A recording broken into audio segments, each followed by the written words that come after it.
Welcome to Mojo Talks, where we explore the world through stories. I'm MayurChannagere, visual storyteller and your host.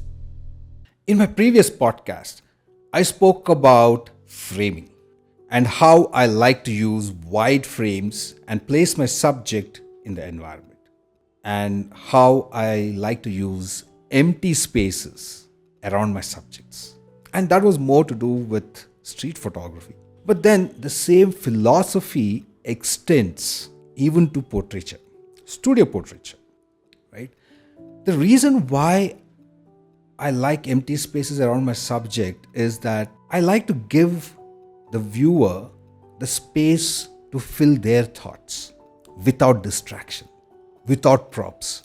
And sometimes props, yes, but then if it is relevant to the person that you're shooting.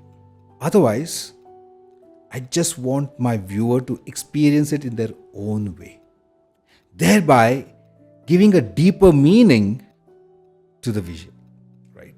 And I'm not talking about headshots. Headshots is a completely different topic, which we will talk on another day.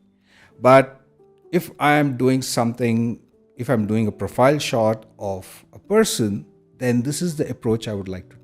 Even when I'm shooting musicians during their performances, on camera, on stage, I still like to fill the frame with empty space. Thereby, again, when you're viewing the musician or an artist, you are listening to the music in your head while you're viewing it. And thereby filling up that gap, that empty space with your own thoughts. And suddenly, this image becomes so powerful. A story can be told in so many ways. And each of us have that unique ability to tell the story in our own way. For example, this particular image of Shibaji, who was the CFO of Syngene, I've known him for quite some time and I've shot him multiple times. So there was this comfort level. And there was this one candid moment where he was chatting with someone and suddenly he's laughing and quite animated. And that frame for me kind of defines who he is. If you look at this image of Arushi Mudgal, who's a fantastic dancer, option one was I could have zoomed in and captured her movement. But I chose to go wide.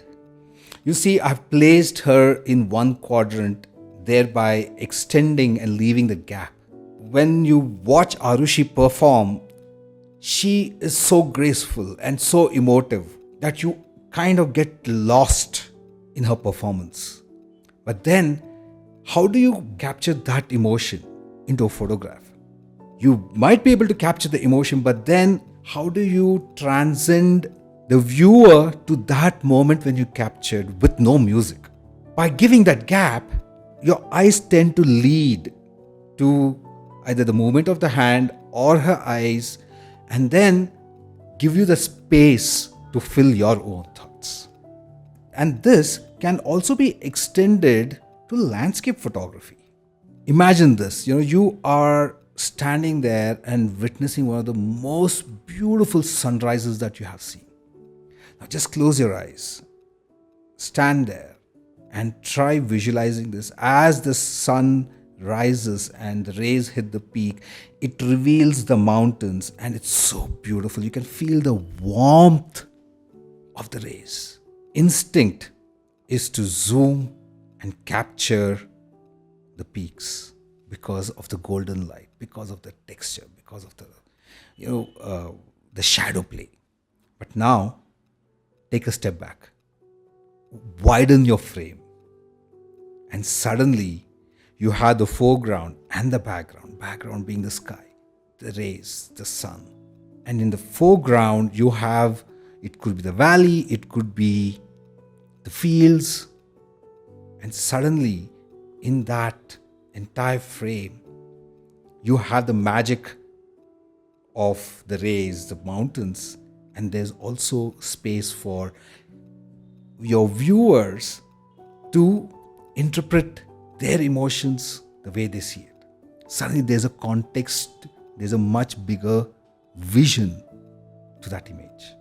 When the person who's seeing this image immerses themselves into that, they have their own interpretation of that moment. It goes beyond just being a beautiful wow image and becomes more personal. And that is what photography is. Photography is not content, it is art. It has to go beyond time. It has to go beyond few views.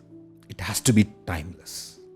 So, next time when you're out there shooting, be it street, be it studio, be it a landscape, try to add a bit of negative space into your frame and see the magic reveal itself.